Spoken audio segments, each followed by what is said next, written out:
Bonjour et merci beaucoup pour cette invitation. Gérard Ernja, je suis docteur en sciences de l'éducation et chercheur.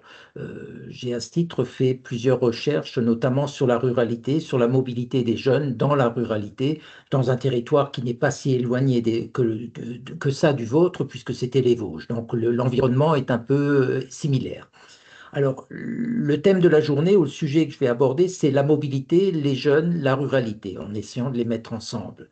Alors, pour agir sur la mobilité, le premier point, c'est qu'il faut comprendre ce qu'est la mobilité, en connaître les enjeux et voir pourquoi, à mes yeux, elle ne peut pas se limiter au déplacement, au transport et à leur organisation, ce qui est souvent le cas, mais vous verrez, je pense qu'il faut faire un pas de côté. Donc la mobilité, c'est le premier point. Agir sur la jeunesse demande aussi de comprendre de la même façon ce qu'est la jeunesse. Pas forcément la jeunesse telle qu'on la projette à partir de nos expériences, parce que même pour les plus anciens, on a tous un moment ou un autre été jeunes, mais la jeunesse telle qu'elle se ressent par les jeunes eux-mêmes, à travers une diversité sans doute de postures, de désirs, de projets aussi, d'expériences, d'ambitions et de rêves, parce que c'est aussi de ça dont il sera question. Et enfin, pour agir sur un territoire à dominante rurale, il faudra savoir prendre en compte cet environnement un peu particulier, ces dynamiques particulières, un environnement sans doute toujours plus riche que les représentations qu'il véhicule quand on le traverse ou quand on le regarde de l'extérieur. Et enfin, pour mettre les choses ensemble, pour agir sur la mobilité des jeunes dans un territoire rural, il faudra mettre en relation l'ensemble de ces éléments pour construire un système de mobilité toujours plus complexe qu'on ne le croit. Et pour ça, on va aussi et forcément parler d'un moment ou un autre d'inclusion et d'équité. Alors le premier point sur lequel je voudrais insister, c'est la mobilité. C'est vraiment le cœur du problème. La mobilité, elle est omniprésente aujourd'hui dans tous les discours. Vraiment un mot, ce qu'on appelle un mot valise, c'est-à-dire qu'on l'entend partout et tout le temps, et on ne cherche plus vraiment à savoir ce que ça veut dire. Il se dit même que la mobilité serait un droit. C'est l'homme qui dit la mobilité est un droit, mais elle fonctionne plus souvent comme une injonction sociale. Il y a 20 ans, les sociologues nous disaient qu'il fallait bouger pour s'en sortir. Et dans la ruralité, ce que j'avais vu lors de la recherche dans les Vosges, c'est que l'idée dans la ruralité, c'est pas seulement bouger pour s'en sortir, c'est souvent bouger pour en sortir. Ça veut dire que pour s'en sortir, il faut sortir du territoire et ça peut être un petit peu gênant, surtout quand on verra que l'ambition de beaucoup de ruraux, c'est quand même parfois d'y rester et de faire leur vie dans la ruralité. Alors, lorsqu'on évoque la mobilité, il est souvent question de l'accès au déplacement et au transport plus qu'au sens des déplacements. Et on s'intéresse beaucoup au comment bouger. Et très souvent, dans toutes les réunions, dans tous les comités sur la mobilité, on parle beaucoup du comment bouger, des transports, des choses qu'il faut mettre à disposition des personnes, mais on s'intéresse très peu au sens, au pourquoi bouger. Et si on regarde objectivement la situation, si on regarde les résultats de cette injonction à bouger et de cette optique sur le comment bouger, bah, on peut regarder les chiffres. On s'aperçoit qu'il y a à peu près 5 ans, il y avait 9 à 10 millions de personnes qui disaient avoir des problèmes de mobilité, du comment bouger, et qu'aujourd'hui, ils sont 15 millions. 15 millions qui souffrent aussi mentalement et physiquement. C'est une autre étude de l'Institut Theram qui montre qu'aujourd'hui, les Français, et en particulier même les plus jeunes, puisqu'on va parler des plus jeunes, souffrent mentalement et physiquement de la manière dont ils doivent se déplacer. Alors très simplement, par rapport à ces chiffres, par rapport à cette situation, je me dis qu'il faut considérer la mobilité différemment et il faut intégrer dans la ruralité, mais partout ailleurs, la question du sens de chaque déplacement pour celui qui l'effectue. Parce que si on se déplace, c'est pas par hasard, c'est pour faire quelque chose, c'est pour une raison bien précise. Et c'est considérer aussi la manière dont les personnes, à travers leurs déplacements, cherchent à se réaliser. L'objectif de ma vie, c'est pas me déplacer pour me déplacer. L'objectif que je peux avoir dans ma vie ou même dans mon quotidien, c'est finalement de me réaliser, de bien vivre ou de vivre le mieux possible. Et c'est de cette manière-là que je vous invite à considérer la mobilité, en dehors du déplacement. La mobilité aussi, dernier point sur lequel il faudra vraiment être très attentif, il n'y a pas de mobilité sans lien social.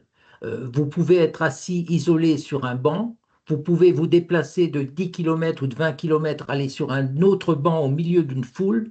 Vous pourriez être tout aussi isolé alors que vous êtes au milieu de tas de personnes. Ce qui fait la mobilité, c'est aussi le lien social. Donc, dans tous vos travaux, les deux idées, c'est un, le sens du déplacement, interroger toujours sur ce sens-là, ce qui fait sens pour la personne dont vous envisagez la mobilité, et deux, le lien social. Il n'y aura pas de mobilité s'il n'y a pas du lien social. Et le lien social, c'est pas simplement une question de densité de personnes, c'est une question de qualité de la relation sociale.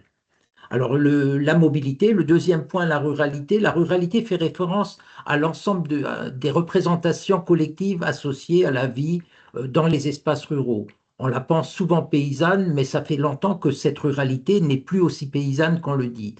Mais dans les clichés, elle reste encore imprégnée de cette image-là. D'ailleurs, même les paysans aujourd'hui sont souvent des entrepreneurs. La ruralité est plurielle, elle a des caractéristiques diverses et elle a surtout une difficulté à être saisie dans un ensemble cohérent. La ruralité, c'est quoi? Le village, le territoire, le département. Dans un département comme la Meuse, vous avez à la fois des territoires ou des morceaux de territoires très très ruraux et des morceaux de territoires qui ressemblent plus à des villes, à des petites villes, avec aussi des réseaux de déplacement et de choses là. Alors, pensez qu'il y a sans doute autant de ruralité que de villages, et peut-être même autant de ruralité que d'habitants et d'idées dans la tête des habitants et de manière de l'habiter. Il y a simplement quelques constantes. On pense souvent la ruralité comme complètement figée, mais contrairement à ce qu'on croit, la ruralité a toujours beaucoup changé et elle a sans doute peut-être même plus changé que la ville. Sur les 50 dernières années, la ruralité s'est complètement transformée, plus vite, je l'ai dit, et plus radicalement sans doute que la ville. Et ce qui est une constante, c'est qu'en changeant, la ruralité a quand même perdu beaucoup de choses. Perdu ses écoles, perdu ses services publics, ses commerces et aussi ses personnes en âge d'avoir des enfants. Cette disparition de nombreux services ou de nombreuses personnes pourrait même encore s'accélérer, parce qu'il ne vous échappera pas qu'il y a un vieillissement de la population, il y a sans doute aussi des enjeux de ce côté-là. Je pense qu'on a fait à peu près le tour, Oui, je ne sais pas. Oui, ça oui, je doit être pense, oui, oui. Ouais, ouais, ouais, c'est bon. c'est bon. Il y avait Donc, cette c'est idée de regarder la ruralité en surplomb aussi.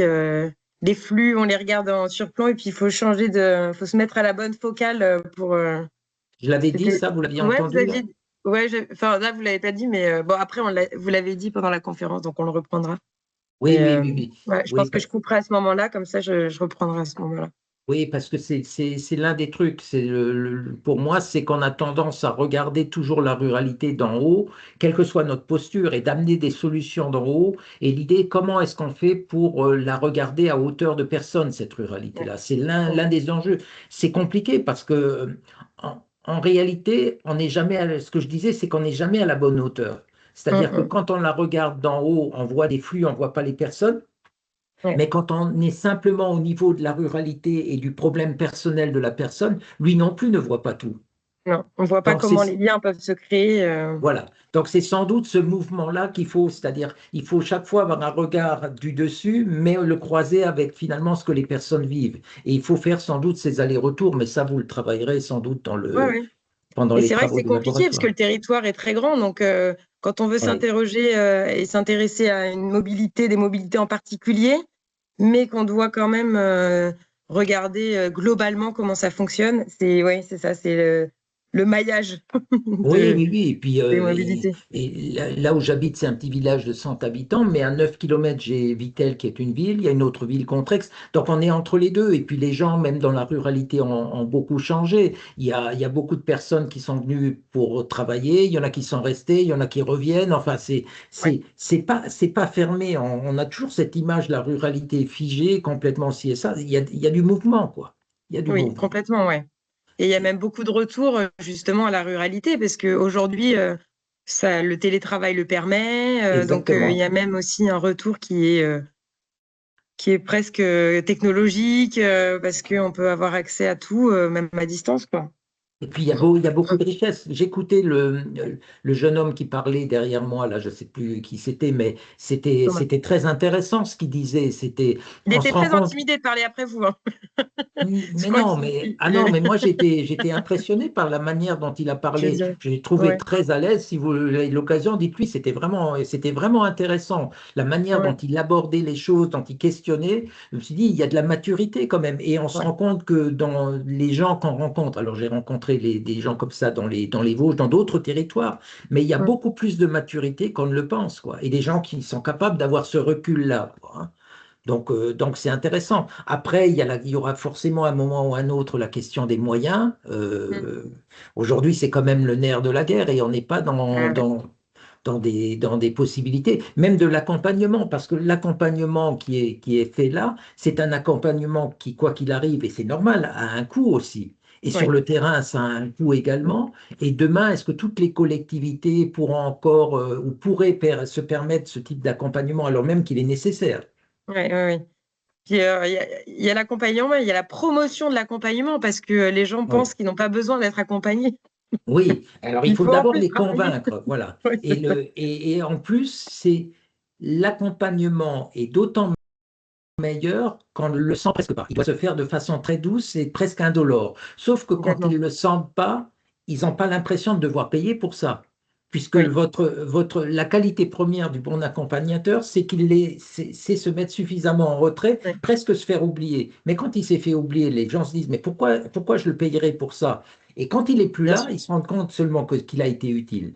Alors que Ouais. l'accompagnement le plus facile, c'est l'accompagnement qui est très orienté et très fort et ainsi de suite. Mais en général, ce type d'accompagnement, dès que l'accompagnateur part, c'est la catastrophe, quoi.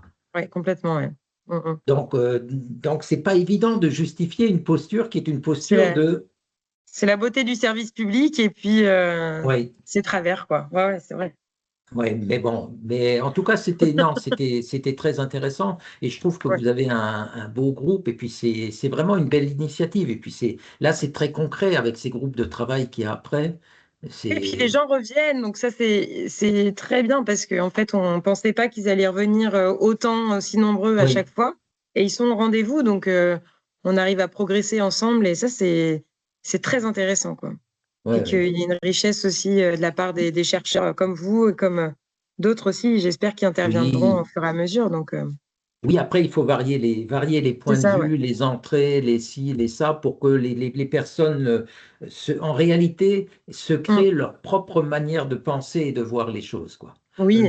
Et puis ils C'est prennent ce qu'ils ont à apprendre.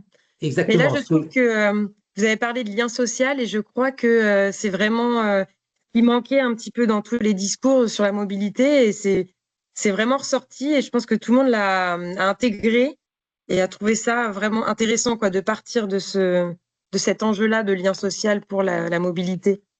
oui, Donc parce que, alors c'est aussi quelque chose que, en réfléchissant que j'ai trouvé, parce que je me suis fait longtemps que je me dis la mobilité, c'est pas se déplacer, mais je ouais, me rends compte de plus en plus que je peux être toute la journée en train de me déplacer d'un point A à un point B, un point C, un point D, sans avoir rencontré personne et sans lien social. Et c'est pas la mobilité, ça. La ouais, mobilité, c'est obligatoirement, le sens, mais c'est aussi, lorsque je m'arrête, c'est qu'est-ce que j'y fais, qui je c'est ce que je dis. rencontre, avec quoi je parle. Et si j'ai tourné toute la journée sans avoir jamais personne à parler, je ne peux pas me sentir bien en rentrant. Donc, quelque Ouais, part, il y a ce lien social qu'il faut créer. Et je le voyais dans la ruralité aussi. Quand on voit l'image, c'était des photos qu'on prenait sur un banc, vous avez quatre ou cinq jeunes, chacun est sur son portable et ainsi de ah oui, suite, et complètement déconnecté. Je me dis, ouais, mais finalement, ça devient pareil qu'ailleurs, et ça, c'est dommage, quoi. c'est vrai. Et ça veut dire comment est-ce qu'on fait pour se dire, ben, dans la ruralité, faut pas que ce soit complètement comme ça. Il faut qu'on garde ce lien-là, parce que c'est aussi l'une des forces de la ruralité. Le jour où Ouais. le lien social là sera perdu, ce sera plus compliqué, quoi. Et alors après, en atelier, vraiment, ils n'ont pas vraiment comment suivi le fait du lien social dans la ruralité, mais ils ont réfléchi au réenchantement dans les transports, Oui, de recréer du lien aussi dans le transport. ah, Et ça c'est ça, très bien. c'était voilà. Donc ça a mené à ça derrière. Donc c'est intéressant de voir Ben, comment les choses mûrissent. oui, parce que il y a 20 ans, quand je prenais le métro, tout le monde était soit avec un livre, et Oui, dans le train, les gens pouvaient parler entre eux. oui, Aujourd'hui, Mm. Dernière fois, je regarde une rame de train et je suis pareil que les autres, hein. Tout le Ouais, monde est sur son portable. Tout le monde est ouais, sur son portable et personne, pendant vous passez 2 heures avec quelqu'un à côté de vous, à aucun moment, vous lui avez ni adressé la parole ni jeté un regard, quoi. On se dit quand même, c'est cool.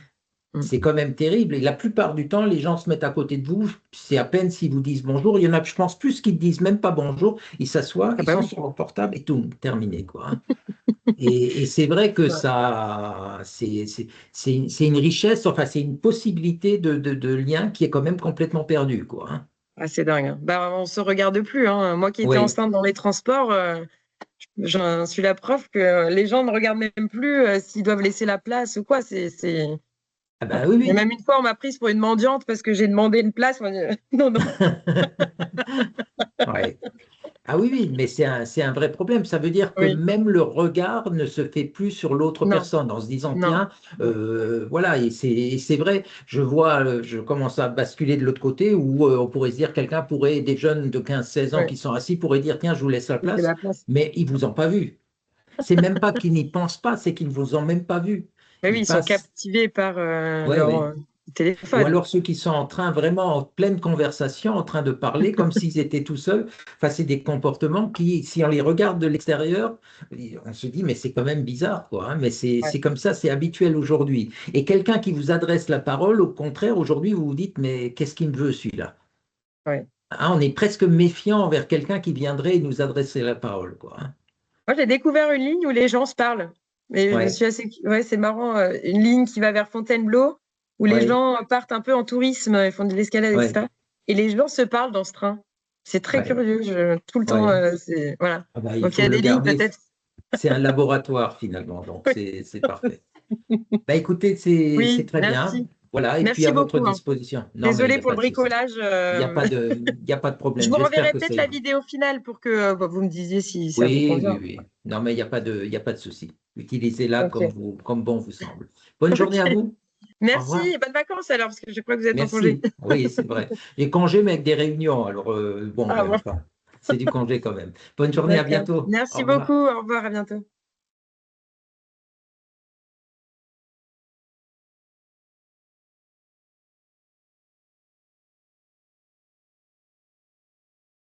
On le regarde surtout en surplomb. D'ailleurs, il se plaint les ruraux se plaignent toujours du fait qu'on les regarde en surplomb. Et quand on regarde un territoire en surplomb, on voit beaucoup de choses. On voit les lignes de déplacement, on voit des flux, on voit des tas de choses, mais on ne comprend pas le territoire. Et par contre, quand on le regarde et quand on vit dans ce territoire, j'habite un territoire rural, c'est les Vosges, ça ressemble un petit peu quand même à la Meuse, on n'est pas très loin. Bah, finalement, quand on vit sur le territoire, on le comprend, mais on ne voit pas forcément non plus toutes les choses de la même façon, on ne cerne pas forcément tous les enjeux qui peuvent être des enjeux nationaux ou autres. Donc, trouver la bonne focale sur ce territoire. Et ensuite, le troisième élément, c'est la jeunesse. Je vous l'ai dit, pas la jeunesse qu'on projette à partir de nos propres expériences, mais la jeunesse telle qu'elle est, telle qu'elle se ressent, avec une diversité d'envies, de désirs et des projets de vie et des projets de mobilité qui sont aussi différents. Alors, l'action demande aussi d'articuler ces trois éléments, ce qui est encore pas simple pour construire un système. Et dans ce système-là, il faudra aussi penser d'autres questions qui sont notamment l'inclusion. Euh, on n'est pas tous pareils. L'équité, là aussi, on n'est pas tous pareils et il y en a sans doute certains qui ont besoin de plus d'aide que d'autres. Et puis aussi, pour faire le lien, le ciment, puisque c'est mon métier un petit peu, l'éducation. Donc, je vous répète, dans tous les cas, pour moi, il ne suffit pas simplement d'organiser une mobilité pour les jeunes. Il ne faut pas simplement juste recenser les solutions de déplacement. Très souvent, dans beaucoup d'endroits, on dit que pour travailler la mobilité, on va recenser ce qui existe parce qu'il y a un déficit de connaissances, ce qui est vrai. Mais très souvent, quand les gens ne connaissent pas, c'est pas parce qu'ils sont pas en capacité de connaître, mais c'est parce qu'ils n'ont pas trouvé ça utile. Donc, comment on fait pour leur montrer que certaines choses sont utiles et leur donner cette information-là différemment? Et donc, travailler de cette façon-là. Alors, le premier terme, c'est la mobilité. Euh, la mobilité, elle est omniprésente dans les discours. On n'arrête pas de parler de mobilité, on en parle partout. Il se dit même que la mobilité serait un droit. Mais derrière ce droit, on voit quand même plutôt l'injonction sociale qui nous pousse aujourd'hui à nous déplacer un petit peu dans ce monde qui a quand même été construit autour de l'automobile. Et l'automobile, je ne mets pas simplement la voiture. L'automobile, c'est aussi les autres moyens de transport. On a parlé de l'AMI, c'est une automobile. On pourrait même imaginer tous les véhicules de transport en commun, ce sont des automobiles aussi, un peu plus grosses, mais des automobiles. Donc, il y a 20 ans, quand on a parlé commencé à parler de la mobilité, les sociologues disaient bouger pour s'en sortir. Grosso modo, on avait dit la mobilité, c'est une façon de bouger. Si on n'est pas capable de bouger, on n'arrivera pas à s'en sortir. Et il y a 5-6 ans, peut-être un peu plus, non, 5-6 ans, quand j'ai fait l'étude sur la ruralité, je me rendais compte que dans la ruralité, c'était pas bouger pour s'en sortir, c'était bouger pour en sortir. Grosso modo, on intégrait dans la tête des jeunes et des jeunes ruraux que la seule manière de s'en sortir, c'était parfois d'en sortir. Ça date pas d'aujourd'hui, ça fait 50 ans, 60 ans, l'exode rural, c'est beaucoup plus vieux que ça. Mais pensez cette mobilité-là, pensez le sens de la mobilité. Alors, je l'ai dit, quand on évoque la mobilité, on parle plutôt de l'accès au déplacement, l'accès au transport. Et dans cette optique, on s'intéresse beaucoup au comment bouger et on a perdu de vue un petit peu le pourquoi bouger. On a perdu de vue la question du sens. Et si on veut regarder un peu objectivement comment ça se passe au niveau de la mobilité, on peut regarder. Si on regarde froidement les chiffres, aujourd'hui, on dit qu'il y a 15 millions de personnes qui ont des problèmes liés à la mobilité. Il y a 10 ans, on était plutôt du côté de 8-9 millions. Aujourd'hui, on est à 15. Donc, on a organisé beaucoup de choses, on a fait beaucoup de choses, mais la situation ne s'est pas spécialement améliorée sur la mobilité. Le deuxième élément, c'est que même ceux qui bougent sont souvent malades de cette mobilité-là. Il y a une étude très intéressante, je vous donnerai les liens, l'Institut Theram, qui montre que finalement, la mobilité est sans doute le facteur principal. La mobilité, ils l'entendent comme transport. Eux, ils l'entendent comme déplacement-transport. Et le facteur principal qui affecte la santé mentale et physique des Français, quoi. Et parmi les personnes dont la santé mentale et physique est impactée par les déplacements et les transports, de façon assez paradoxale ou normale, peut-être sont les jeunes qui sont le plus impactés. Les jeunes sont plus impactés par les conditions de déplacement et de transport que les autres.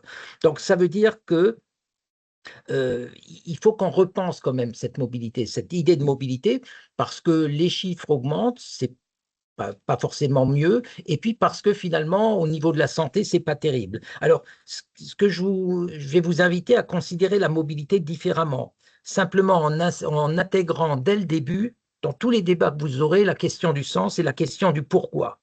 Et souvent, pardon, j'ai un chat dans la gorge, en la considérant non pas simplement comme une manière de se déplacer, mais comme une manière pour quelqu'un de se réaliser. Si je me déplace, c'est parce que j'ai envie de me réaliser, parce que j'ai envie de quelque chose de bien spécifique. Et pour cette mobilité-là, il faut des savoirs, des savoir-faire. Ce qu'on fait souvent, quand on passe le permis de conduire, on est sur les savoirs, les savoir-faire, aussi sur les savoir-être d'ailleurs. Mais pour cette mobilité qui permet de se réaliser, il y a les savoir-être, les savoirs devenir, il y a bien d'autres compétences qu'on aborde très peu. Et c'est aussi une mobilité qui intègre à la fois ce qui se passe avant le déplacement, parce que ça se construit, c'est ce qui se passe pendant le déplacement et c'est ce qui se passe après le déplacement. Je vais vous donner 2 exemples pour être un petit peu concret. Le problème du jeune qui n'arrive pas à aller à un rendez-vous pour obtenir un travail, c'est aussi le problème du travail qui est plus rare. C'est aussi du travail qui n'est plus accessible autrement. Il y a 30-40 ans, la question ne se posait pas, même sans permis de conduire, je pouvais aller au travail. Donc c'est pas seulement le problème du jeune, c'est aussi le problème de la société, de l'aménagement du territoire, de l'économie et de toutes ces choses-là. Et même quand il arrive à avoir même quand il arrive à avoir son permis de conduire, il faut qu'il ait une voiture, il faut qu'il puisse y aller. Enfin, il y a des tas de raisons. Et je dirais même pire encore, parmi les jeunes, quand on met ces jeunes et la mobilité, certains n'ont pas accès au travail et à des tas de choses parce qu'ils n'ont pas de voiture, mais j'en vois beaucoup, ou j'en connais beaucoup qui ont une voiture et qui pourtant n'ont pas de travail non plus. Si on faisait le bilan, il y a aussi beaucoup de personnes qui ont une voiture et qui n'ont pas de travail. Donc, pensez à... Ça ne veut pas dire qu'il ne faut plus parler de mobilité, de permis de conduire et tout ça, mais simplement, pas seulement ça. Il y a sans doute autre chose qu'il faut creuser. L'autre souci, c'est dans la mobilité, on dit souvent la mobilité, c'est une façon de lutter contre l'isolement. C'est un exemple pour montrer que la mobilité, c'est autre chose que le déplacement. Si la mobilité permet de lutter contre l'isolement, c'est très vrai. Mais je peux être isolé parce que je suis tout seul. Je peux me déplacer, je suis assis sur un banc, je suis tout seul, je suis isolé. Oui, je me sens isolé. Je peux me déplacer sur un autre banc où il y a un tas de personnes autour de moi et me sentir tout aussi isolé. Pourtant, je me serais déplacé. Ça veut dire que cette mobilité-là, c'est pas simplement du déplacement. Le sentiment d'être isolé, il se guérit pas par le déplacement. C'est pas le déplacement qui va me guérir, mais c'est quoi? C'est le lien social. Donc, dans la mobilité, dans tout ce que vous allez faire, pensez que s'il n'y a pas de lien social qui est créé, le lien social, ça peut être le travail aussi d'ailleurs, hein. S'il n'y a pas de lien social et s'il n'y a pas cette recherche du lien social, tout ce que vous ferez sur le déplacement ne fonctionnera que avec ceux qui sont déjà prééquipés pour être parmi les autres. Mais vous laisserez toujours des personnes de côté et ce sera dommage et sans doute de nombreuses personnes.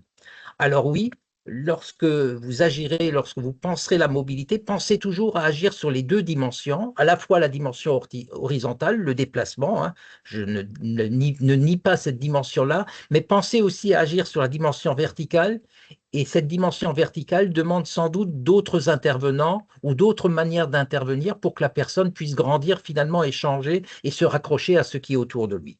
Alors, premier truc sur la mobilité. La ruralité fait, en général, les géographes fait référence à un ensemble de représentations collectives associées à la vie dans les espaces ruraux. C'est une belle formule. La ruralité, elle reste imprégnée de l'idée que la ruralité, ce serait la paysannerie. Mais c'est plus ça depuis très longtemps, hein. C'est plus la paysannerie. Elle reste imprégnée de cette image-là, mais c'est autre chose. Même les paysans aujourd'hui sont plus des entrepreneurs que des paysans comme on les entendait il y a 30 ou 40 ans. La ruralité, elle est aussi plurielle. Le département de la Meuse, mais celui des Vosges aussi, c'est pas que de la ruralité, c'est des ruralités très différentes selon l'endroit où on est, mais il y a aussi des villes, il y a des petites villes, il y a des centres d'intérêt, il y a des choses. Cette ruralité-là, elle est quand même beaucoup plus diverse qu'on ne peut la saisir et elle est difficile à réfléchir comme un ensemble cohérent. La ruralité, ça peut être le village, mais ça peut être aussi la communauté de communes, ça peut être, on entend le territoire, enfin, toutes ces dimensions-là, il faut les mettre ensemble. Donc, il y a sans doute autant de ruralité peut-être que de villages, et peut-être presque autant de ruralité que de ruraux dans la tête des habitants, parce qu'il y a forcément des manières un petit peu différentes de vivre cette ruralité-là. Alors, il y a quand même des constantes, hein, parce que sinon, on ne s'en sort pas. Donc, il faut quand même trouver des constantes.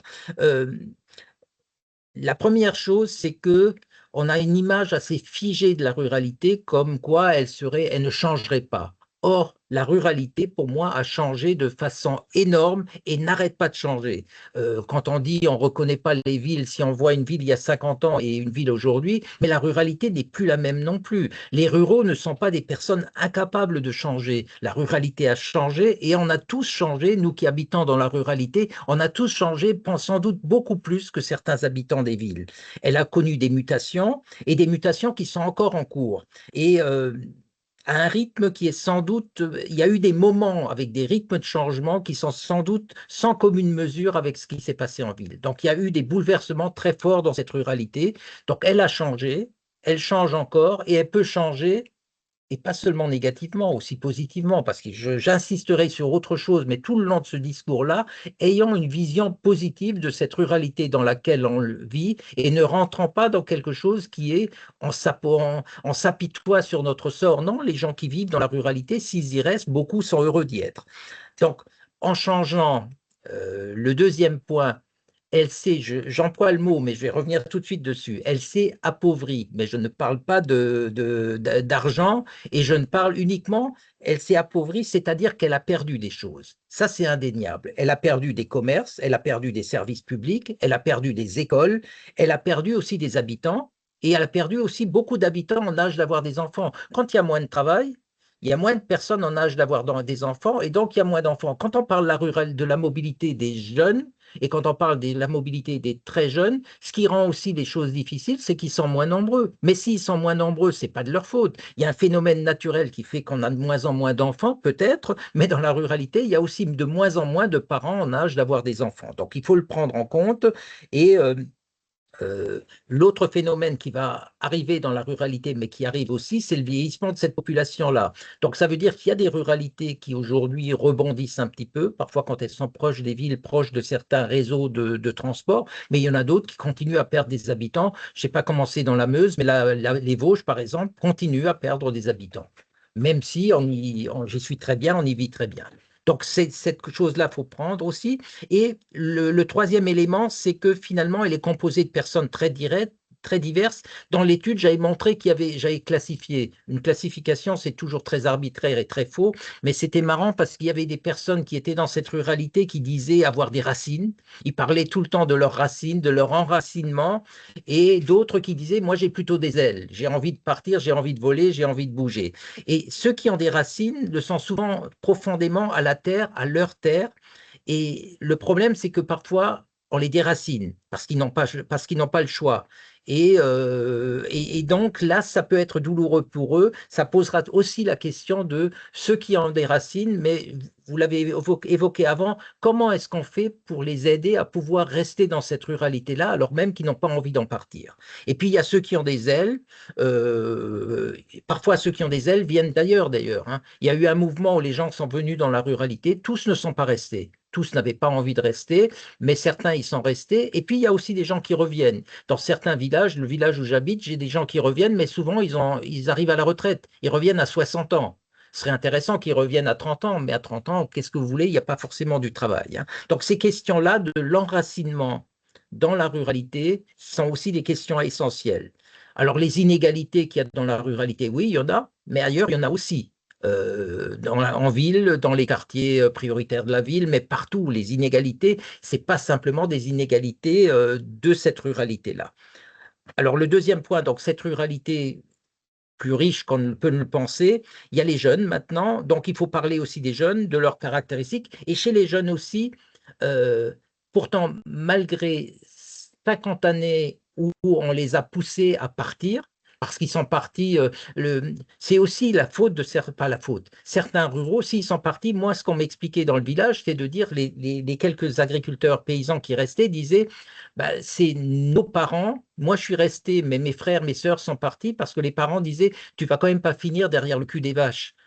Imagine-toi comme c'est difficile.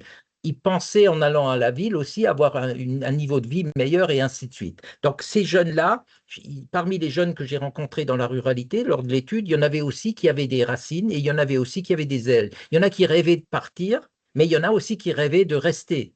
Mais là aussi, ils rêvaient de rester, mais ils se disaient, je ne sais pas si je pourrais rester. Et ça, c'est un problème pour moi. Quand quelqu'un a envie, un jeune a envie de rester dans la ruralité et qu'on lui fait comprendre que même à l'école, hein, même l'école a parfois ce réflexe-là. J'ai ma femme qui est prof. Grosso modo, quand un jeune qui est plutôt doué à l'école dit, moi, j'aimerais rester dans la ruralité, j'aimerais être plombier, j'aimerais être mécanicien, j'aimerais être ci et ça, on lui dit, mais attends, tu ne vas pas faire ça. Il faut que tu fasses des études supérieures, il faut que tu partent. Donc là aussi, il y a peut-être un biais. Tu manques d'ambition. Ce mot-là est quand même terrible en disant le jeune qui veut rester, c'est un jeune qui manque d'ambition. Mais c'est quoi l'ambition? Mon ambition, ça peut aussi être de vouloir vivre dans cette ruralité. Donc, redorons le blason de la ruralité pour dire l'ambition de rester dans la ruralité est une ambition très, très légitime. Alors, j'ai dit, ils sont moins nombreux parce qu'il y a moins de personnes en âge de procréer dans la ruralité et ils ont intégré cette idée de partir. Bon, je l'ai dit, il y a ceux qui vont rester parce qu'ils désirent. Et puis, le problème, c'est que il y a j'ai dit, ceux qui voudraient rester mais qu'on incite à partir, et il y a parfois ceux qui voudraient partir, mais à qui on dit, ah ben non, toi, étant donné que tu ne travailles pas bien à l'école, étant donné que ci et ça, ton seul avenir, c'est de rester. Donc il y a une sélection qui se fait qui n'est pas très heureuse, je trouve, dans cette ruralité-là, et ça veut dire que c'est aussi la responsabilité dans la ruralité de dire, non, on veut garder certains de ces jeunes-là, quoi. L'autre paradoxe, c'est qu'on dit souvent que les jeunes dans la ruralité ne bougent pas ou ne sont pas mobiles. Chez moi, dès la maternelle, ils prennent le taxi, après ils prennent le bus, après ils prennent parfois deux transports en commun, même pour aller déjà au collège, après pour aller au lycée, ils doivent être internes, pour aller à la fac encore. Ça veut dire que c'est des jeunes qui ne sont pas très mobiles, mais qui se bougent quand même beaucoup pour ces jeunes-là. Quand ils vont à la ville, ça dure un jour, 2 jours, 3 jours, et ils sont tout aussi mobiles que les autres. C'est-à-dire que ce qui manque, c'est des solutions. conscients, c'est pas, c'est pas des crétins sociaux qui ne sont pas capables d'être mobiles, comme on l'entend quelquefois. Ce sont des personnes tout aussi capables que les autres. Par contre, il y a moins de solutions de transport qui sont mises à la disposition. Alors, ils bougent quand même un petit peu de moins en moins, mais là aussi, comme partout ailleurs. C'est-à-dire en ville, les jeunes aujourd'hui, on est dans une génération de jeunes qui bougent moins parce que les mobilités sont moins actives. Ils font plus de vélo, plus de marche et de choses comme ça qu'en ville, mais ils en font moins que leurs parents ou que leurs grands-parents. Donc ça, c'est quand même un problème quelque part.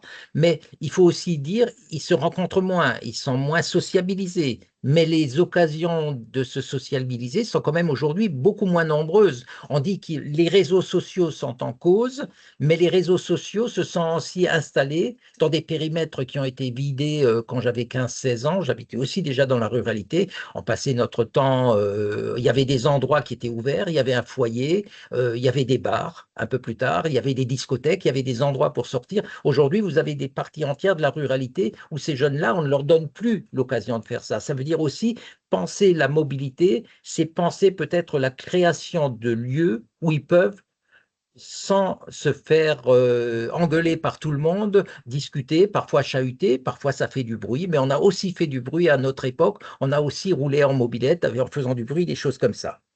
Alors, les réseaux sociaux, j'en ai parlé, les réseaux sociaux, quelque part, ont quand même fait qu'il y a une forme d'uniformité entre les jeunes de la ruralité et les jeunes... dans la ruralité, les jeunes écoutaient du rap comme en ville, ils écoutaient la même musique, ils s'habillaient aujourd'hui un peu de la même façon. Là aussi, les anciens me disaient, quand on allait à la ville, on nous reconnaissait parce qu'on n'était pas habillés comme les autres. Aujourd'hui, vous allez dans la ruralité, la manière de s'habiller, parfois même la manière de s'exprimer de ces jeunes-là n'est plus si différente que ça de la ville. Alors, je vous ai dit, ils se construisent avec l'idée de sortir du territoire. On les pense peu mobiles. Mais finalement, en réalité, ils font quand même beaucoup de kilomètres et dans leur mobilité, il faudra prendre compte d'un autre élément, c'est le rôle des parents. C'est-à-dire que dans la ruralité, plus qu'ailleurs, les parents sont omniprésents jusqu'au moment où ces jeunes-là ont le permis de conduire. Et que quelque part, que ce soit pour aller au sport, pour aller de la culture, tout ça, s'il n'y a pas les parents, c'est quand même une vraie difficulté. Avec l'idée aussi, je vous l'ai dit avant, ne centrant pas tout sur le travail. Donc, pour terminer et pour faire le lien entre les trois, c'est comment penser la mobilité des jeunes dans un territoire rural. On a vu la mobilité, pas seulement du déplacement, c'est aussi du lien social, c'est aussi se sentir bien, se réaliser, être bien. Le territoire, ne dénigrant pas nous-mêmes les territoires dans lesquels on habite et dans lesquels on vit bien et ne les dénigrant pas aux yeux de ces jeunes-là, parce que c'est eux l'avenir quand même, et quelque part c'est à nous de leur fournir un avenir. Les jeunes, beaucoup plus divers, beaucoup plus ouverts, mais ne les condamnons pas à partir, essayons de travailler pour eux. Maintenant, le relier les trois, donc, la première chose, c'est la mobilité pour moi. Elle ne doit pas être simplement pensée, je l'ai dit, mais je le redis, par rapport au travail ou lorsqu'ils sont jeunes, par rapport à l'école ou à la fac.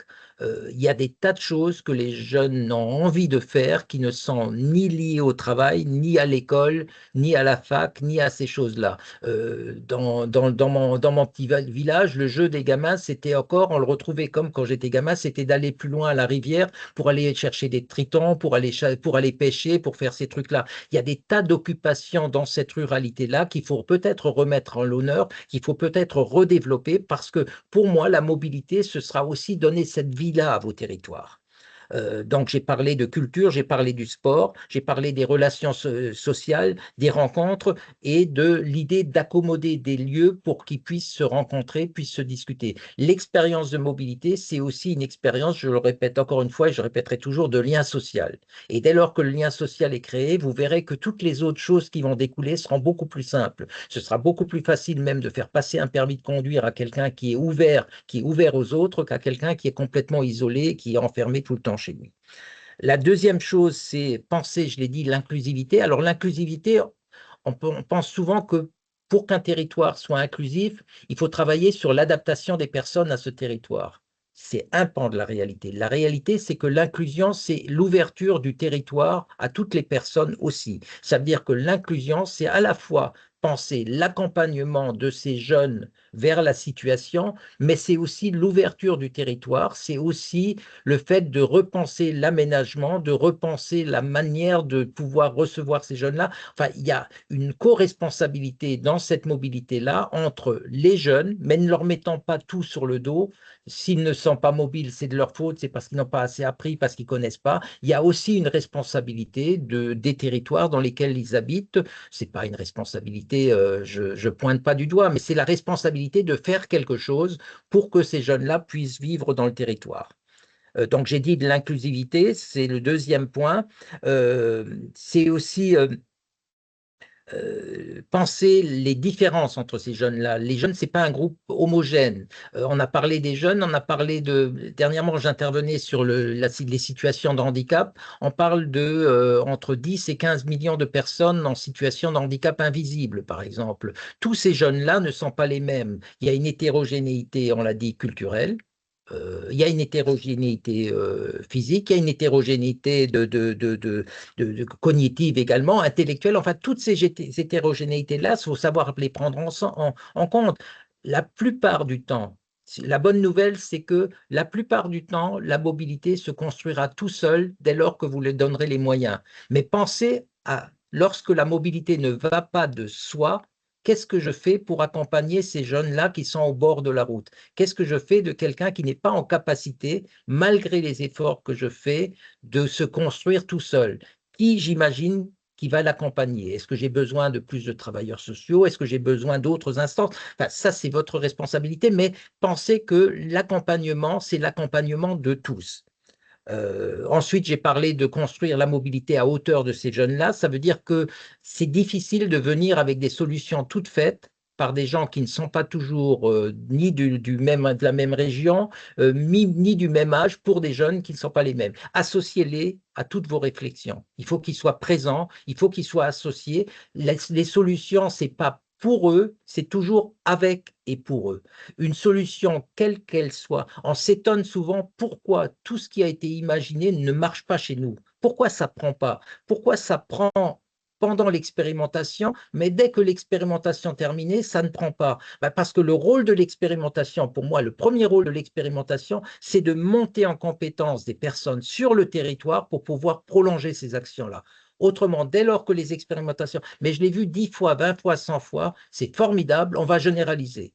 Et même dans l'endroit où avait lieu l'expérimentation, ça ne marche pas, et la généralisation marche très rarement, parce qu'on n'imagine pas la construction d'un dispositif qui prolonge la période d'expérimentation. Et je pense que ça, pour vous, c'est vraiment un trait essentiel. Et donc, j'ai dit construire avec et pour, et le dernier point, mais là aussi je le redis, mais j'insiste, ne pensez pas simplement, et d'ailleurs vous l'avez dit en ouverture, ne pensez pas simplement une mobilité qui les prépare à quitter le territoire, pensez une mobilité qui leur permette de rester sur le territoire et même tout le temps où ils restent, même pour ceux qui vont partir, qui leur permet tout le temps où ils sont sur le territoire de vivre le mieux possible et de pouvoir se réaliser. Et c'est là l'intérêt de la mobilité, c'est véritablement une mobilité pour que les gens soient bien sur votre territoire. Et c'est aussi ce qui va renforcer votre image et toutes ces choses-là.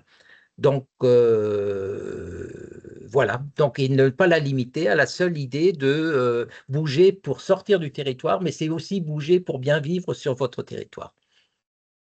Merci beaucoup. Si vous avez des questions, je suis à votre disposition. Merci beaucoup, Monsieur Ernja. Est-ce que vous restez avec nous jusqu'à la fin de la session? Comme ça, on aura des questions. Alors, je ne sais pas jusqu'à la fin de la session, mais au moins pour 30 minutes encore, c'est sûr. Du coup, on peut prendre les questions peut-être tout de suite avant, avant que M. Ferdin puisse intervenir. Merci beaucoup, en tout cas, pour cette présentation très intéressante. Moi, je retiens des mots forts: l'ambition, ruralité, l'inclusion, l'équité, travailler sur le sens de la mobilité et le pourquoi. Je retiens en tout cas ces 4 items-là. Du coup, je vous laisse si vous avez des questions ou des retours par rapport à cette présentation. Allez-y.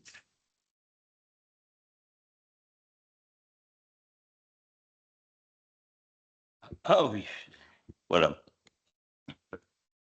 Alors moi, ma question est très simple. Est-ce que vous pouvez vous présenter juste avant? Oui, Roland Rouillère. Alors comme mes cheveux l'indiquent, je suis le plus jeune de la bande. Vous voyez que les questions des jeunes doivent aussi intéresser tout le monde, y compris les plus âgés. Non, mais je suis aussi un militant engagé dans les transports en tant que président de l'association d'usagers. Mais ma question est la suivante par rapport à l'étude que vous avez faite et à la présentation des grandes caractéristiques de la mobilité des jeunes ruraux. Je suis un peu étonné que vous n'avez, enfin, elle n'a peut-être pas émergé, mais que vous n'avez pas identifié de courant un peu, je dirais, de contre-courant, puisqu'on vit dans une société où on nous enjoint de toujours bouger davantage. Est-ce qu'il n'y a pas le courant inverse, le courant qui rêve d'une vie moins mobile? Ben, c'est pourquoi je milite. Donc, je vais prendre ma casquette de militant. C'est-à-dire que pour moi, notre société du mouvement nous fait tellement bouger qu'on tourne en rond et puis que finalement, on n'arrivera pas à s'en sortir. Donc, il y a des contre-courants. Ce qui est intéressant dans l'étude de Theram, quand je vous ai dit, les jeunes se sentent moins à l'aise et plus souvent malades de la mobilité, ce qui est intéressant, c'est que ces jeunes-là réclament une autre façon de bouger et sans doute une façon de bouger un petit peu moins. Donc, je pense que il y a des courants, il y a des personnes qui commencent à aspirer à cette autre forme de mobilité. Il y a aussi un désengagement même par rapport à la voiture et au permis de conduire. Le problème dans la ruralité, c'est qu'elle reste souvent nécessaire, indispensable. Enfin, ça peut se discuter. Mais l'âge pour passer le permis de conduire, même si on a mis le permis de conduire à 17 ans, aujourd'hui, il est plutôt à 22 ou 23 ans. Et beaucoup de personnes passent le permis, mais plus avec les mêmes motivations. Il y a 30 ans, nos générations ont passé le permis de conduire souvent parce qu'on aimait conduire et parce qu'on avait envie de la bagnole. Les jeunes aujourd'hui passent le permis de conduire parce que c'est utile. Ça veut dire que si demain on est capable de leur mettre à disposition d'autres modes de déplacement et d'autres discours sur le déplacement, ils pourront, eux, plus facilement que nous, se passer de la voiture. Donc, je suis complètement d'accord avec ce que vous avez dit. Donc, ce n'était pas un aspect que j'ai évoqué, mais effectivement, même dans un territoire rural, il y a lieu de faire émerger ces mouvements-là qui permettent de se dire on n'est pas condamné à devoir bouger pour vivre bien, quoi. Merci. Est-ce que vous avez d'autres questions? D'autres retours, des réflexions?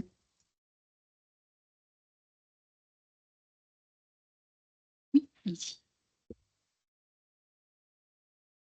Bonjour, Dominique Grette, je suis conseillère départementale. Moi, c'était l'aspect économique, vous n'avez pas abordé. Est-ce que, justement, vous pourriez, éventuellement suggérer des choses au niveau économique? Parce que des jeunes ne se déplacent pas, parce qu'il y a aussi ce volet-là qui rentre en jeu. Oui, alors l'aspect économique, il est doublement économique parce qu'il est économique pour les jeunes et puis il est économique pour les collectivités également, quoi, je pense. Donc, j'interviens la semaine prochaine où justement on va parler de financement de la mobilité inclusive parce que la mobilité inclusive, la mobilité des personnes en difficulté, ça se coûte. Alors, ça a un coût.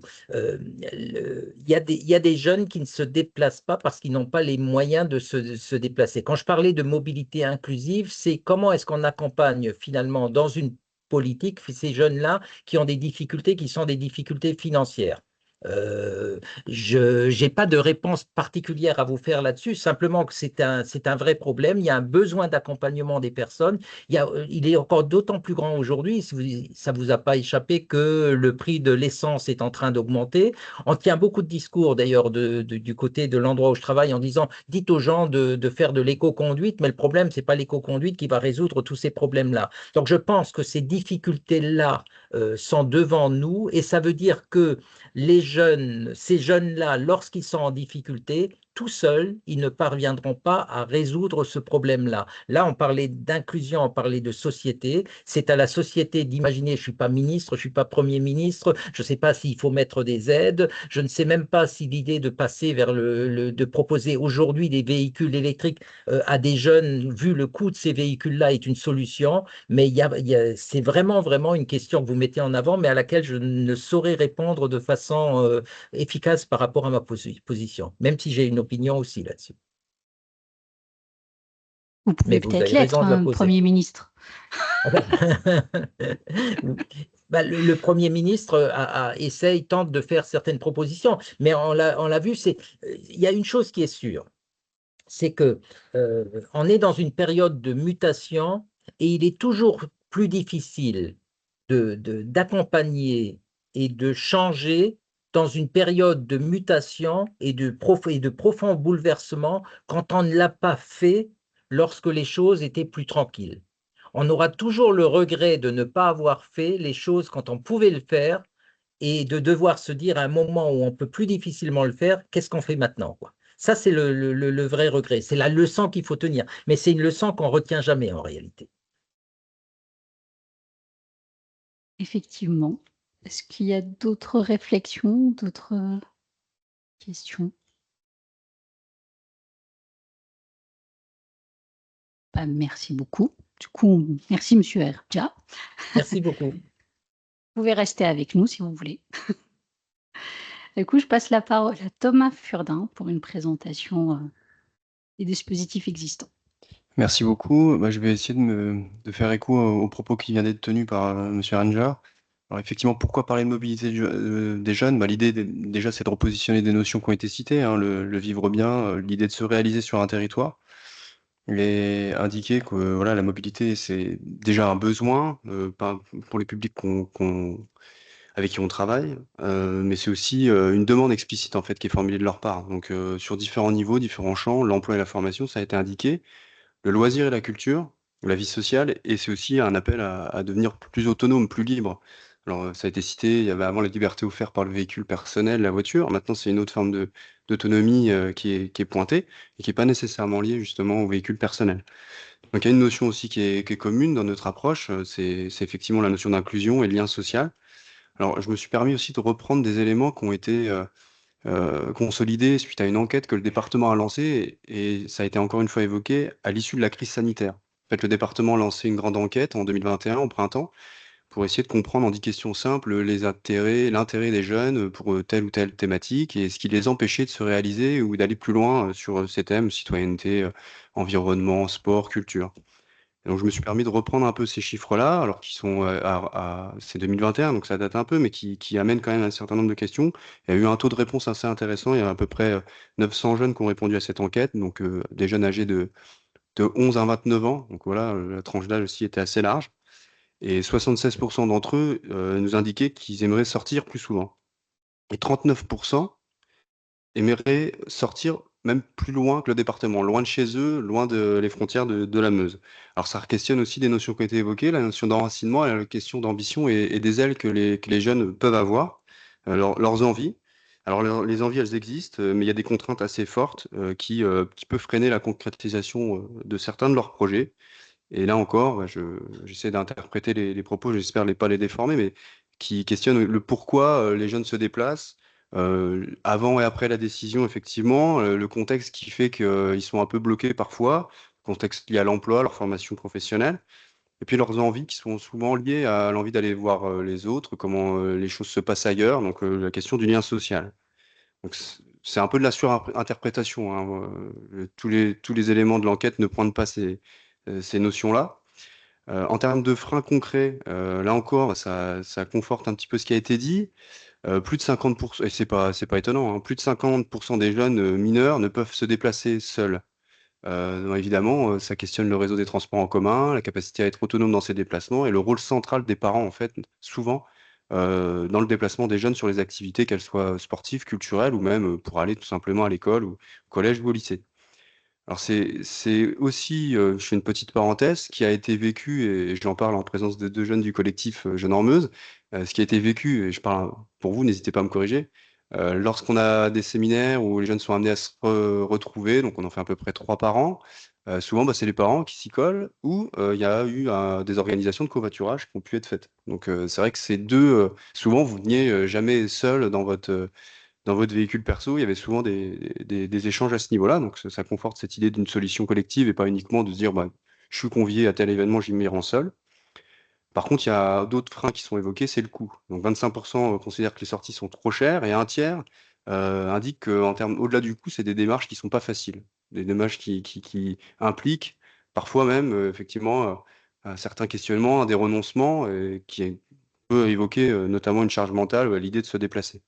Alors ça reste une contrainte qui peut être abstraite, mais qui peut être très concrète, effectivement, et qui peut bloquer certaines situations qui, normalement, devraient amener un peu plus de liens, un peu plus de vie sociale.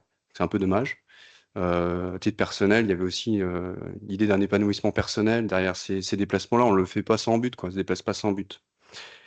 Les autres freins qui ont été identifiés, et là c'est plus lié à notre typologie de département, c'est la distance en fait, le frein majeur. On serait sur un département plus petit géographiquement, et les questions se poseraient moins en fait. Là on est sur un réseau diffus, peu dense, donc il y a eu l'évocation des voies partagées, donc c'est vrai que c'est aussi une nouvelle manière de se réapproprier les espaces. Donc là les jeunes l'ont cité aussi. Encore une fois, je surinterprète, hein, je brode un peu pour essayer d'amener. Non, je plaisante. Il y a aussi la question du coût. Le facteur limitant, c'est aussi le coût. On a parlé du coût du carburant pour les parents, mais aussi pour les jeunes permis. Et puis aussi le coût des transports publics, en fait. C'est aussi un lien très, très direct, hein. On ne peut pas oublier ça. Puis le manque d'offres, de solutions concrètes qui permettent de s'écarter en fait du moyen de locomotion qu'est la voiture. Donc, je refaisais écho un petit peu à des notions qui ont encore une fois été dites, le bouger pour s'en sortir, mettre en face tous ces facteurs-là, puis de se dire comment je peux dépasser ces contraintes-là pour aller au bout de mes ambitions et de me réaliser d'ailleurs au sein même de mon territoire, hein, pas forcément dans un autre département, mais vraiment vivre en Meuse, quoi. Partant de ces constats-là, donc l'idée du département, c'était aussi de positionner des solutions. Donc 2021, donc l'enquête est lancée. 2022, le collectif Jeunes en Meuse se met en place. Et on avait aussi la volonté, enfin les élus départementaux avaient la volonté de lancer des expérimentations pour tester de nouvelles solutions de mobilité. Et la question de la bourse au permis a été lancée, au départ à l'échelle départementale, puis recentrée sur des territoires pilotes. Et donc là, c'était l'idée d'aller s'inspirer des initiatives qui ont été prises localement, notamment sur les quartiers verdunois. Je crois que sur l'agglo de Meuse-Grand Sud également, tout simplement la bourse au permis, pour aller contrer aussi contourner un frein important, c'est le coût du permis, en fait, et de pouvoir le financer par le biais d'un engagement volontaire. Donc là, à ce titre-là, il y a donc un recentrage sur 2 territoires pilotes qui ont été sollicités, hein. Il y a eu un appel à intérêt assez, on va dire, sur des échanges un peu bilatéraux avec certains territoires. Il n'y a pas eu une grande campagne pour positionner les territoires pilotes, mais en tout cas, il y en a 2 qui sont positionnés. Donc la Codecom du Pays d'Étain, donc nord du département, territoire assez rural, assez volontaire sur les questions de jeunesse, et qui nous a fait cet appel du pied dès le début, avant même qu'on lance cette réflexion-là. Le format qui a été choisi là-bas, c'est un engagement en termes d'heures, vraiment à l'image de ce qu'avait fait Verdun. Les jeunes délivrent un certain nombre d'heures de bénévolat dans des associations, des clubs sportifs, notamment des associations culturelles. Au titre de heures réalisées, bénéficient d'une aide financière. Ça pouvait aller de 250 pour 25 heures à 500 pour 50 heures. Les barèmes ont été revus un peu pour limiter le nombre d'heures à réaliser parce que c'était un peu trop dense. Et donc, en contrepartie de ce temps donné, donc voilà, le permis était en partie cofinancé.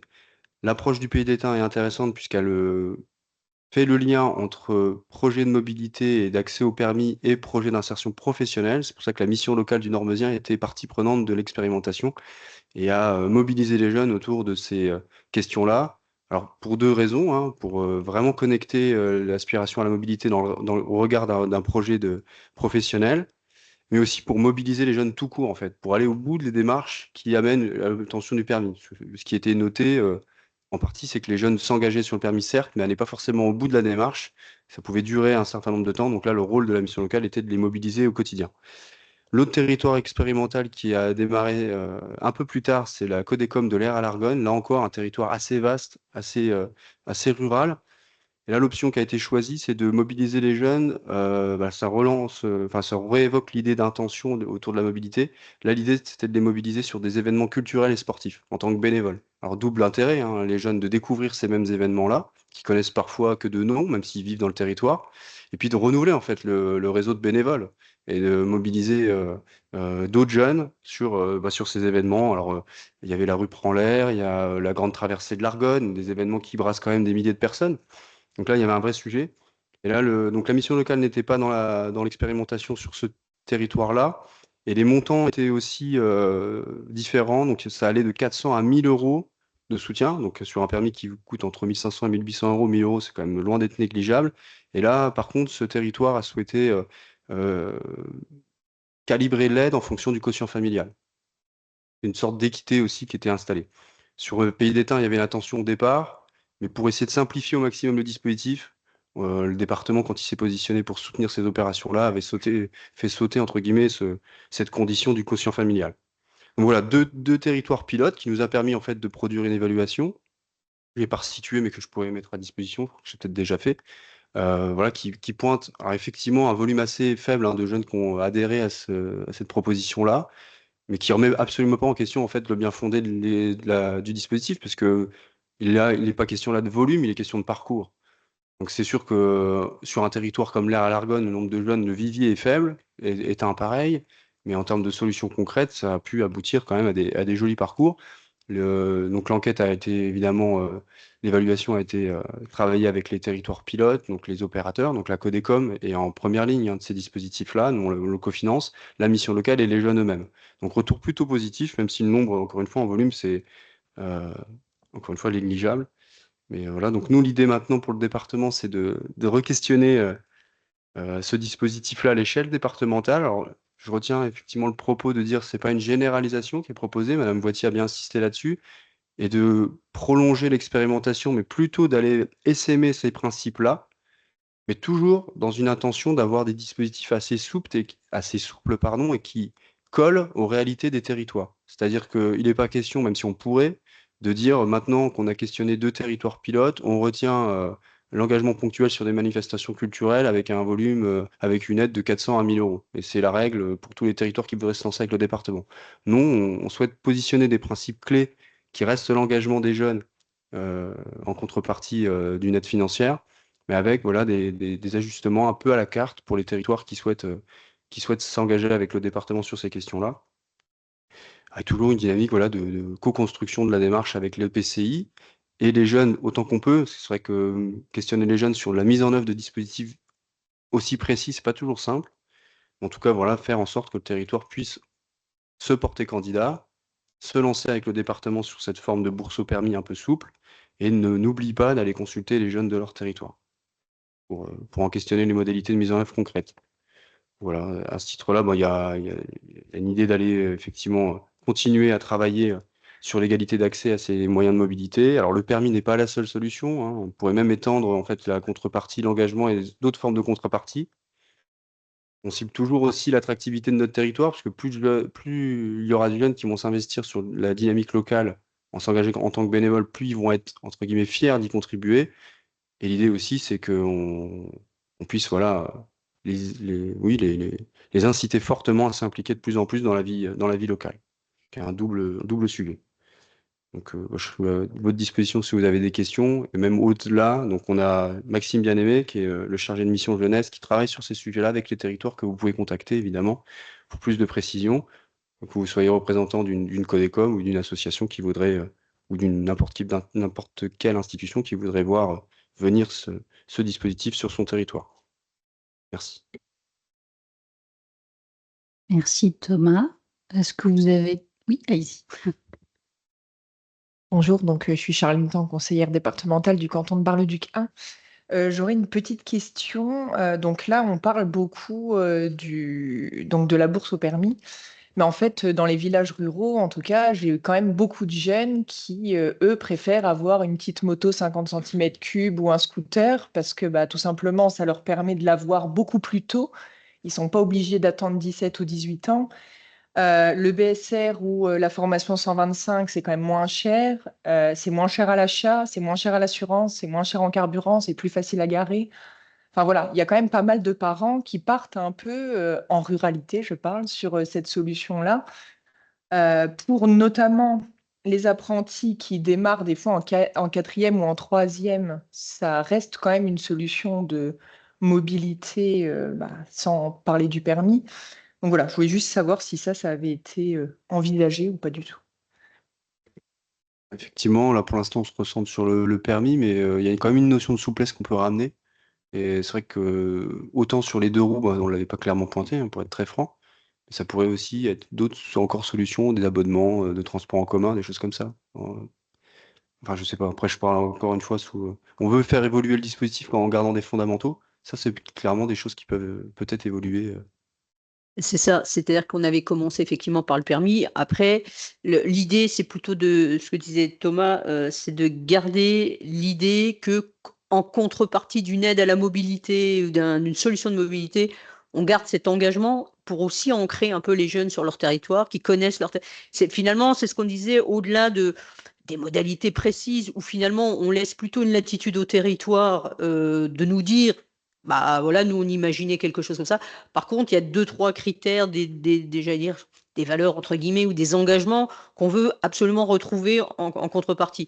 Mais après, c'est vrai que sur le 2 roues, on n'avait pas spécialement réfléchi pour l'instant, mais c'est vrai que sur des publics jeunes, très jeunes, qui ne sont pas à l'âge du permis, ça peut être la solution en attendant pendant quelques temps pour se déplacer, pour se rendre à des choses voilà, où ils veulent se rendre. Pourquoi pas? Mais après, c'est vrai que même au-delà de ça, même d'autres solutions de mobilité, pourquoi pas, hein. Après, nous, on n'est pas fermé. C'est vraiment la bourse au permis, c'était un test, une expérimentation pour voir un petit peu le ressenti. Ce qui était intéressant aussi, ce qu'il n'y a pas dit forcément Thomas, mais on est retourné vers les jeunes et on a voulu entendre tout le monde, c'est-à-dire les associations ou les clubs, enfin les structures qui ont pu bénéficier de ces jeunes-là, les jeunes eux-mêmes, les collectivités, etc. Et globalement, on a plutôt un retour positif de tout le monde. C'est-à-dire que les assos se sont dit, mais c'est bien, finalement, ça nous a permis de rencontrer des jeunes de notre territoire qu'on ne connaissait pas et on leur a fait découvrir ce qu'on faisait. On a eu des retours de jeunes aussi qui ont dit, même après l'expérience, je reste dans le club, ou en tout cas, je prête main forte parce que finalement, j'ai fait connaissance, j'ai lié des liens. Et ça rejoint tout à fait ce que disait monsieur tout à l'heure. C'est-à-dire que finalement, on ne se déplace pas pour se déplacer. Ils se rendent compte qu'aussi, sur leur territoire, il se passe des choses et il y a du lien à créer sans forcément aller très loin. Il se passe des choses intéressantes. Et d'où le fait qu'on s'était dit, ce critère-là, il nous semble important de continuer à lier mobilité, effectivement, et lien social et lien avec le territoire. Donc voilà. Mais il n'y a pas de restriction pour l'instant. On est ouvert à toute proposition. Il n'y a pas de souci. Il y a d'autres interventions? D'autres questions? Allez-y. Bonjour à tous. Donc, je suis Martin Monio, je suis chargé de mission stratégie cyclable au PETR du Pays Barrois.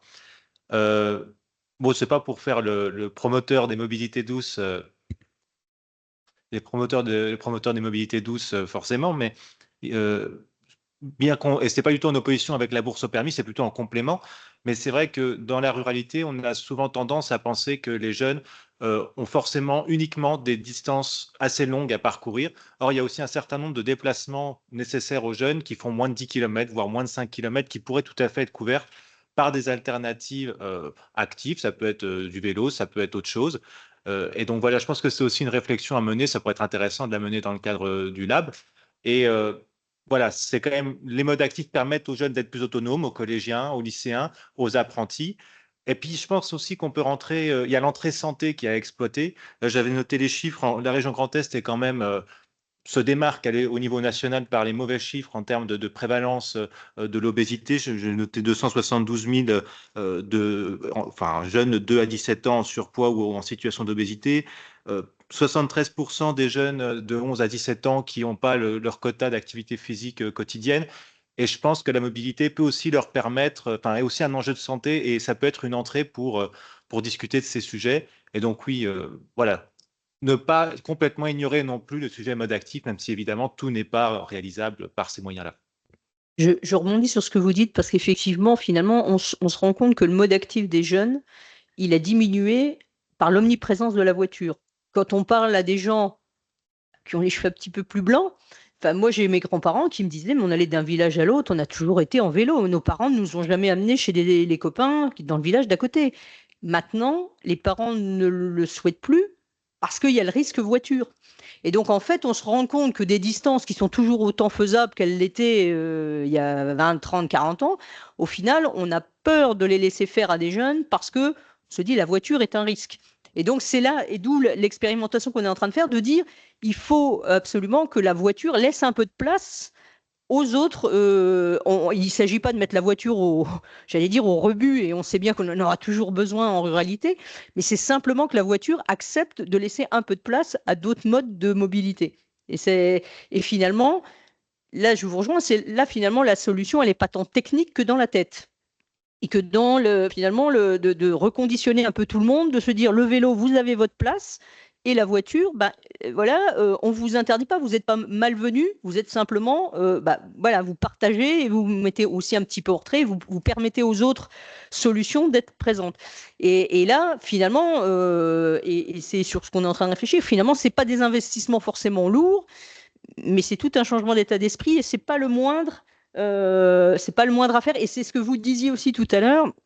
C'est-à-dire que c'est pas juste un one shot, on fait une expérimentation 15 jours, un mois, et on se dit, vous voyez qu'on peut rouler à deux, voiture et vélo côte à côte. C'est vraiment un engagement de long terme et une implication de certains acteurs, et je pense notamment, ça peut être aussi bien l'école, les clubs sportifs autour, etc., les parents, pour accompagner, j'allais dire que ça redevienne finalement une habitude ou une possibilité pour un jeune de se dire, je vais à 4 km au village voisin, je peux le faire en vélo, j'ai pas forcément besoin que mes parents soient là pour aller m'emmener, voilà. Mais pour tout ça, il faut recréer le contexte, l'état d'esprit et rassurer finalement un peu tout le monde.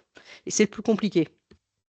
Monsieur Heranja, vous voulez réagir? Oui, j'avais juste une petite remarque, c'est très important là, je pense que vous dites, quand j'interviens, souvent on me pose la question de la décarbonation et je dis avant de décarboner les voitures, il faut décarboner les cerveaux. Et je pense que c'est dans ce sens-là qu'il faut aller. On cherche beaucoup à décarboner les voitures alors qu'il faudrait décarboner les cerveaux et les têtes. Et le vélo est un mode actif. La seule remarque sur la santé, c'est que hier on avait un débat intéressant avec justement une expérimentation, il partait du vélo. Et ce qui était intéressant, c'est que l'argument santé, c'est l'argument des parents, de l'observateur, mais l'argument des jeunes qui marchent avec eux, c'est le plaisir de faire du vélo. Parce que dire à quelqu'un qui a 10, 100 ans, tu seras en meilleure santé en faisant du vélo, ça porte pas tellement en général sur lui. Par contre, lui montrer qu'il y a du plaisir à faire du vélo, ça marche souvent très bien, quoi. Alors, totalement dans le droit fil des propos qui viennent d'être tenus par plusieurs personnes, moi je voulais demander si dans le département, il y a des expériences ou on pratique le pédibus ou le vélobus. Alors pour ceux qui ne sauraient pas ce que c'est, donc il s'agit justement de commencer jeune justement cette habitude, cette acculturation au mode actif en se rendant à l'école, en retrouvant le goût de se rendre à l'école non pas dans un véhicule, mais à pied ou en vélo. Alors, donc, la question est posée, existe-t-il dans ce département des lieux où on pratique le pédibus et le vélobus? Alors, à ma connaissance, j'allais dire non, mais alors, à ma connaissance, j'allais dire non, il y a peut-être effectivement quelques endroits.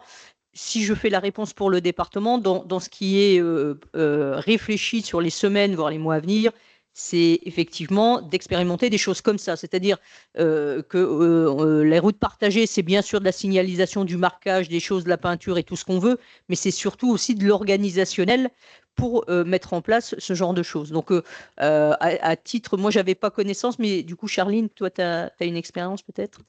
Alors en fait, il y a eu un dossier déposé par un parent d'élève de la commune d'Héronville, si je ne me trompe pas, dans le cadre de Ma fameuse idée. Donc Arnaud Fleuret, qui était d'ailleurs membre du comité Ma fameuse idée.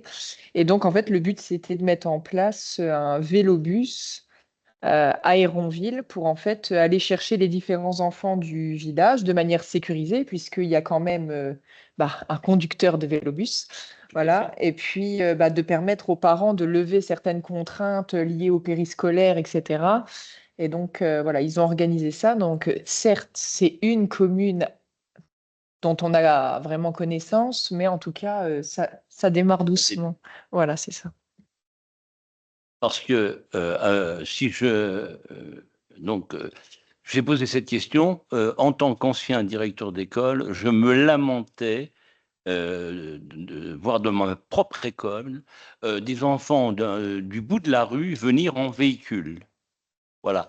je trouvais que c'était du gâchis, quoi. Donc, et évidemment, avec tous les problèmes de sécurité, d'engorgement des rues scolaires que ça pose aux communes, à toutes les communes d'ailleurs.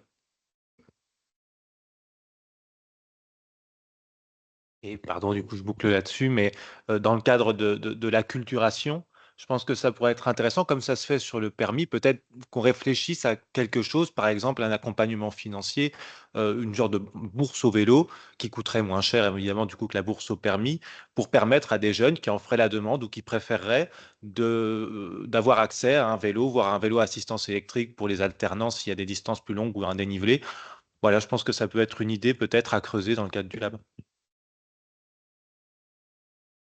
Mais effectivement, en tout cas, toutes les solutions, l'objectif du lab, c'est vraiment d'aller chercher de nouvelles solutions et d'approfondir en tout cas ce genre de réflexion.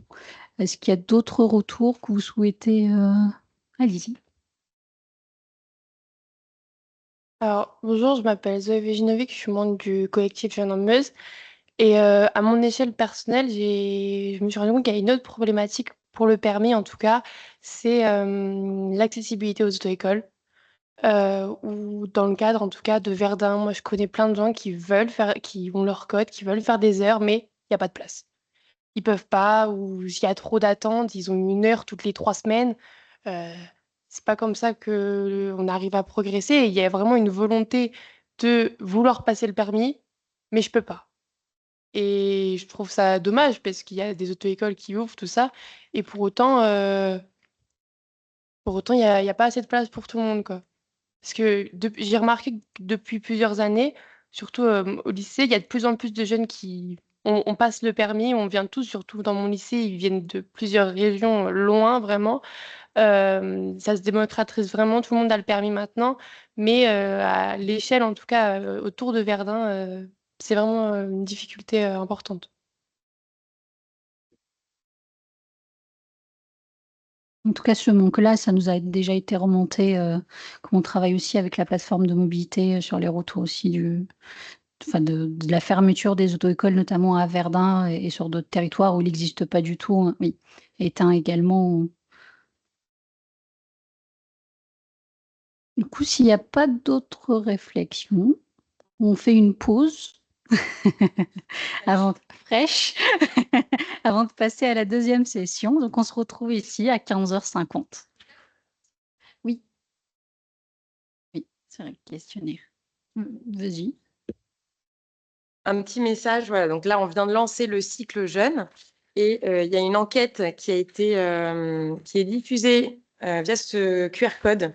Donc vous pouvez tous y répondre, même si vous avez un peu de cheveux blancs. L'idée, c'est on peut aussi répondre pour les jeunes, quoi. N'hésitez pas diffuser, effectivement, à diffuser également, oui. tout le long de ce cycle jeune, du coup, qui va durer jusqu'à juin, juillet. À la limite, des dépliants, oui, parce que Oui, il y en a beaucoup, donc vous pouvez en prendre avec vous. vous pouvez prendre des dépliants et n'hésitez pas à les partager à des jeunes autour de vous pour qu'ils puissent répondre aussi aux questions. Voilà, donc une petite pause pour se rafraîchir et puis retour dans 10 minutes, quoi. 45. Non. Ah oui, 50.